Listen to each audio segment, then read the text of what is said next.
फिर जब मैया सती जी को नींद आ जाती है और मैया सती जी के बदले में वह तोती का बच्चा हुक्रा दे रहा है।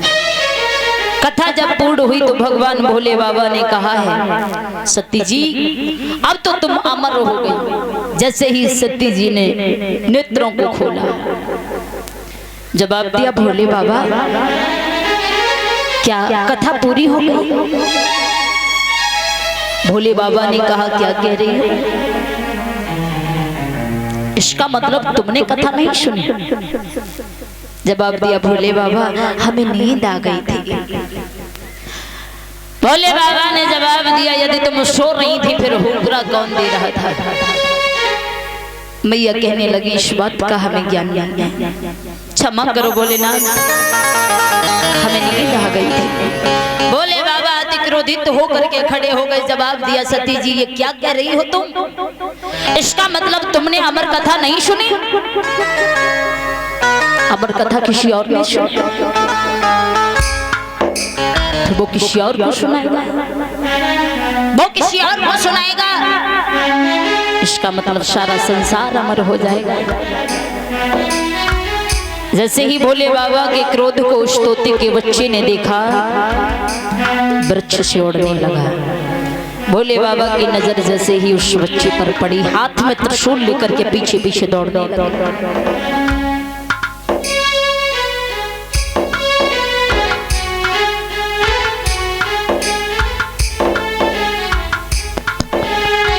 आज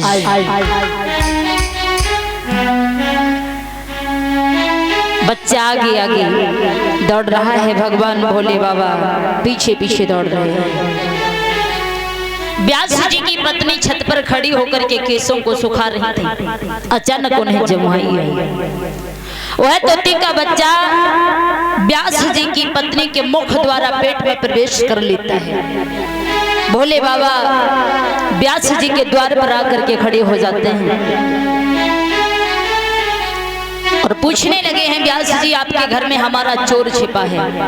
व्यास जी ने जब सुना तो कहा है यदि आपका चोर हमारे घर में छिपा है तो आप हमारे घर की तलाशी क्यों नहीं ले लेते? भगवान ने जवाब दिया तुम्हारे घर में नहीं, तुम्हारी पत्नी के गर्भ में है। और यदि आपकी पत्नी के गर्भ से कोई बालक जन्म लेकर के आए तो आप हमें खबर भिजवा देना। अब भगवान भोले बाबा इतनी बात कहने के बाद वो वहां से चले जाते हैं, समाधि लगा करके बैठ जाते हैं। प्रमाण ये मिलता है कि धीरे धीरे 12 वर्ष व्यतीत हो, 12 वर्ष बीत गए लेकिन किसी भी बालक ने जन्म नहीं लिया। भगवान भोले बाबा इंतजार करते करते स्वयं चल करके आए हैं व्यास जी के द्वार पर और व्यास जी से कहा है, हमने आपसे कहा था कि यदि आपकी पत्नी के गर्भ से कोई बालक जन्म लेकर के आए आप हमें खबर भेज देना, लेकिन आपने हमें कोई खबर नहीं दी।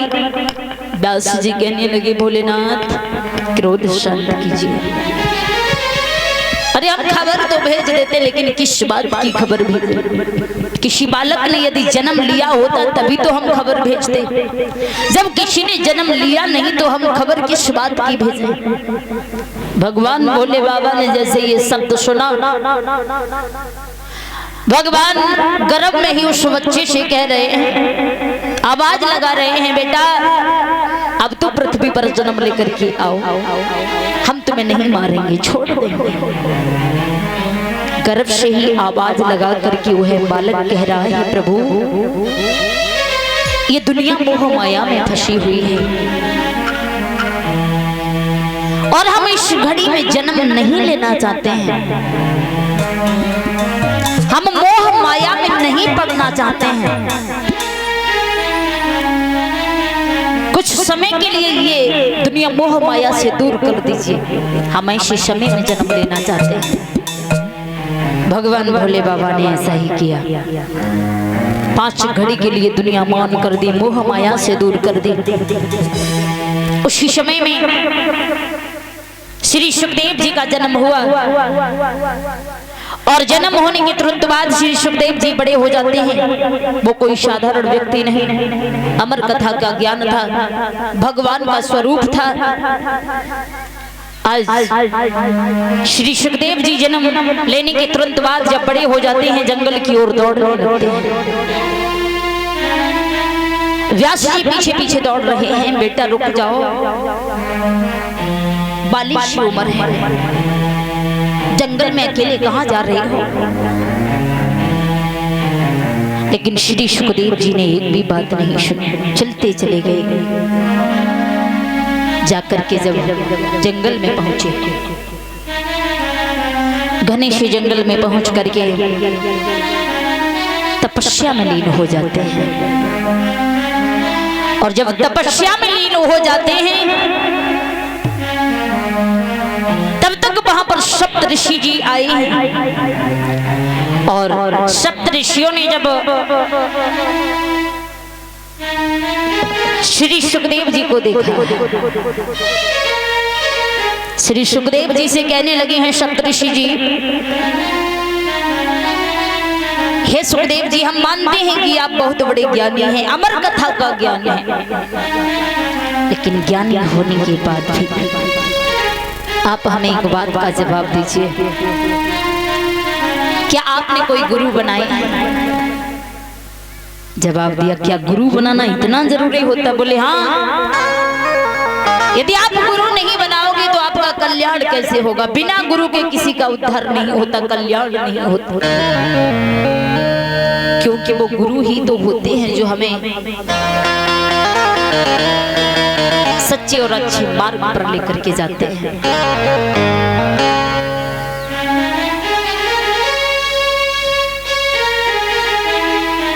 महाराज बातचीत करने का ढंग बता देता है कि आप केवल पले बड़े हैं या फिर परवरिश हुई है आपकी,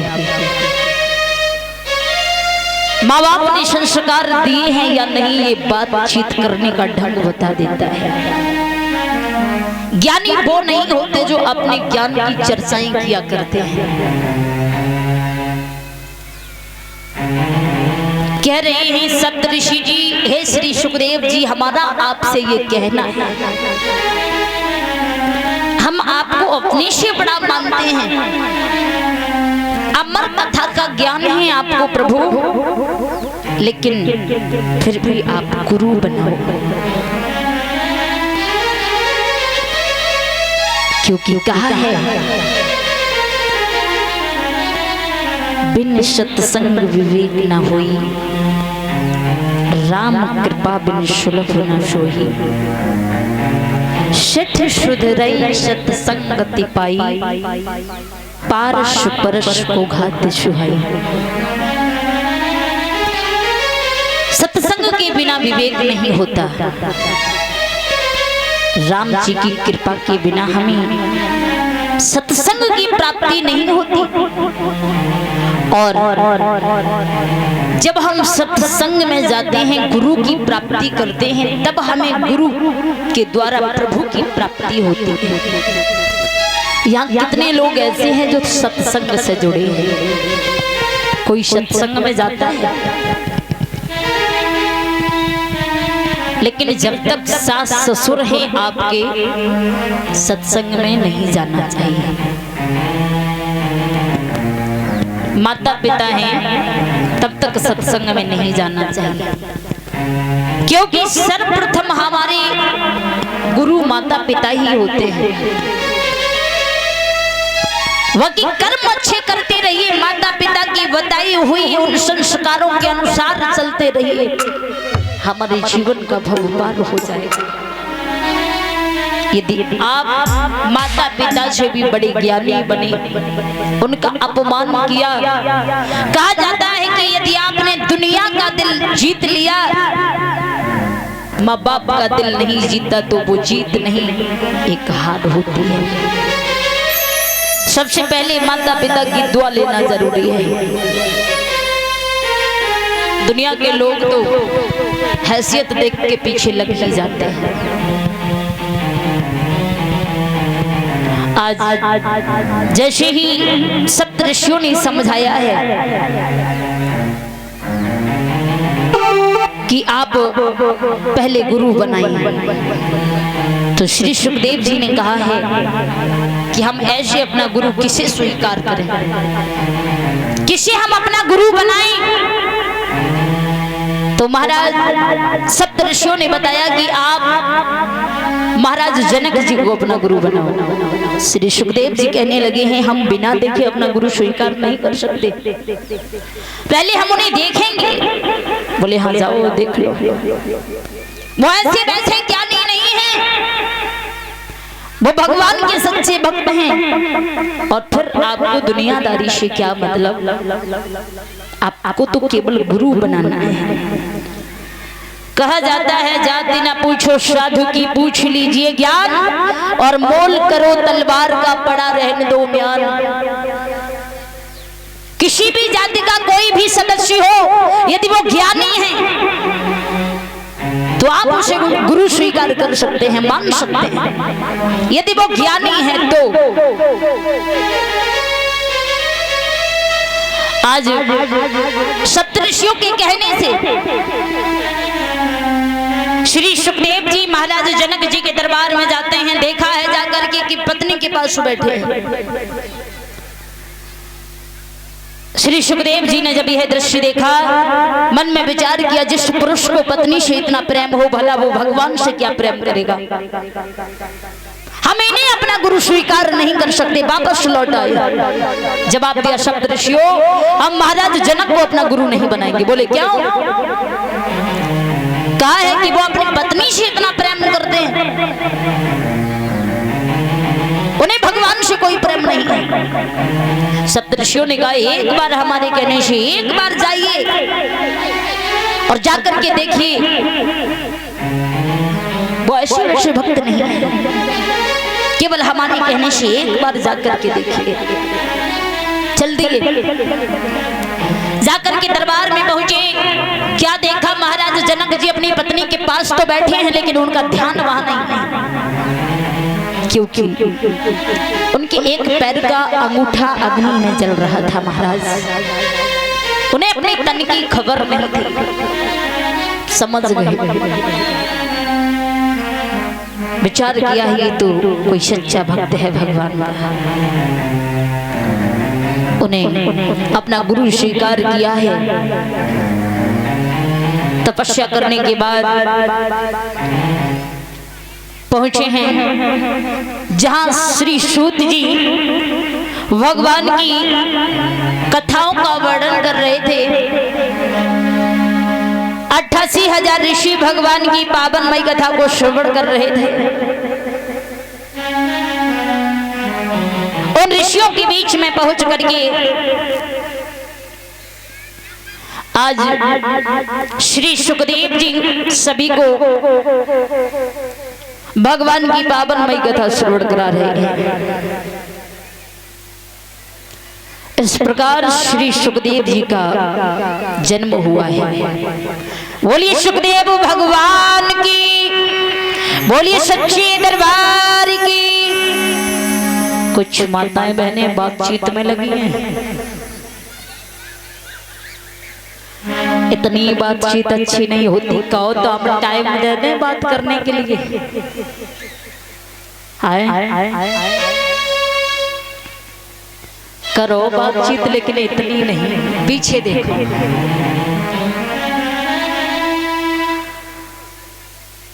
अच्छा कौन सी बातें करती हो कि तुम्हारे पति क्या करते हैं?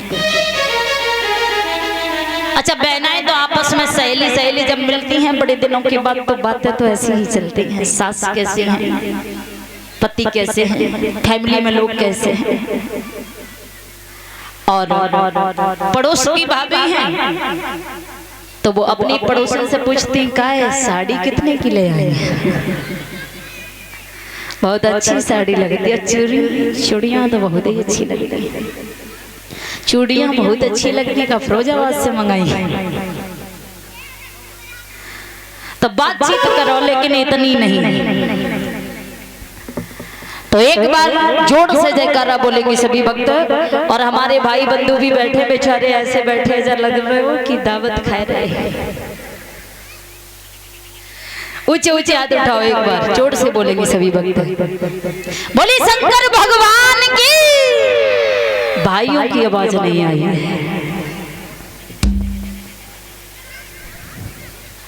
ऐसे आनंद नहीं आएगा। और आप बैठे हो भैया, आपके लिए स्पेशल में कोई कार्ड भेजें क्या? एक बार ऊंचे ऊंचे हाथ उठा करके जोर से बोलेंगे सभी भक्त। बोलिए रामचंद्र भगवान की जय हो। इसी तरह से बोला करो। तो महाराज देखते हैं कि एक बार भगवान भोलेनाथ और मैया सती जी जब कैलाश पर्वत पर बैठे हैं तो मैया सती जी ने भगवान भोले बाबा से सवाल किया है कि हे प्रभु, हम ये जान सकते हैं कि हमारी इस पृथ्वी पर घोर अत्याचार, घोर पाप हो रहे हैं, क्या ये पाप कम नहीं होंगे? भगवान भोले बाबा ने कहा है पाप तो कम होंगे, लेकिन पापियों की संख्या अधिकतर बढ़ रही है। लेकिन कुछ तो होगा पापों को नष्ट करने के लिए। लेकिन तब तक क्या देखा भगवान भोले बाबा ने कि प्रभु श्री राम जी और उनके छोटे भाई लक्ष्मण वन वन में सीता जी की खोज कर रहे हैं। जैसे ही भगवान भोले बाबा ने देखा तो भगवान ने उन्हें हाथ जोड़ करके झुक करके प्रणाम किया। जैसे ही मैया सती जी ने देखा तो पूछने लगी है, मैया कहा है भोलेनाथ, इन छोटे छोटे बच्चों के आगे आप हाथ जोड़ रहे हैं? भोलेनाथ ने जवाब दिया है, सती जी तुम नहीं जानती ये कौन है। ये विष्णु भगवान के अवतारी हैं जो त्रेता युग में भगवान श्री राम बनकर के आई। मैया कहने लगी ये बन बन में क्यों भटक रहे हैं? बोले लंका का राजा रावण सीता को हरण करके ले गया है, इसलिए प्रभु श्री राम जी बन बन में सीता की खोज कर रहे हैं। आज ढूंढ रहे हैं भगवान।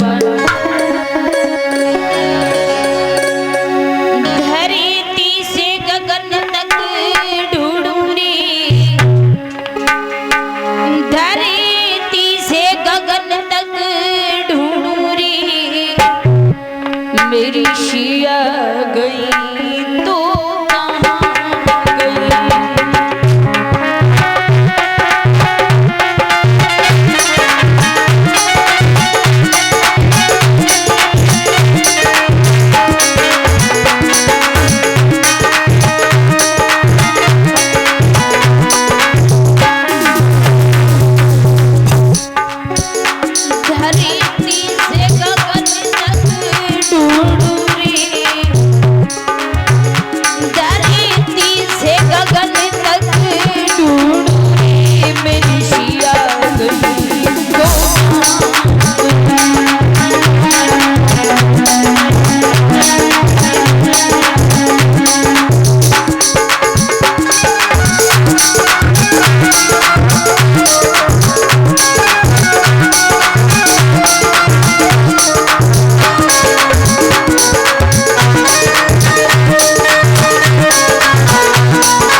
गंगा यमुना तुम ही बता दो,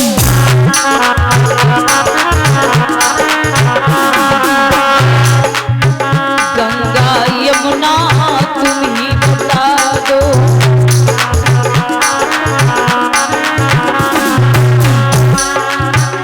क्या लहरों में वो समा गई, क्या लहरों में वो समा गई, मेरी शिया गई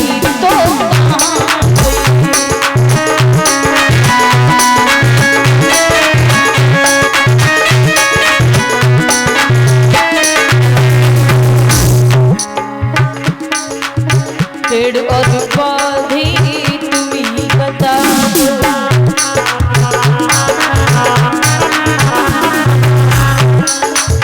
पेड़ और पौधे तुम ही बता दो।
भगवान श्री राम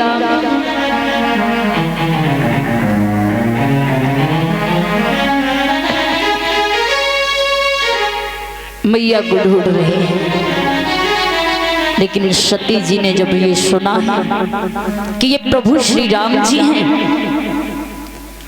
तो इस बात पर मैया सती ने बिल्कुल भरोसा नहीं किया और कहा है प्रभु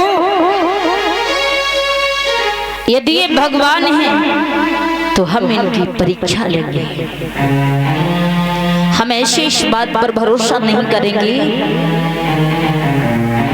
हम इनकी परीक्षा लेंगे। भगवान भोले बाबा ने बहुत समझाया लेकिन मैया नहीं मानी और मैया सती ने सीता का रूप धारण किया। सीता का रूप धारण करने के बाद मैया उस रास्ते में पहुंची जहां पर भगवान जा रहे थे,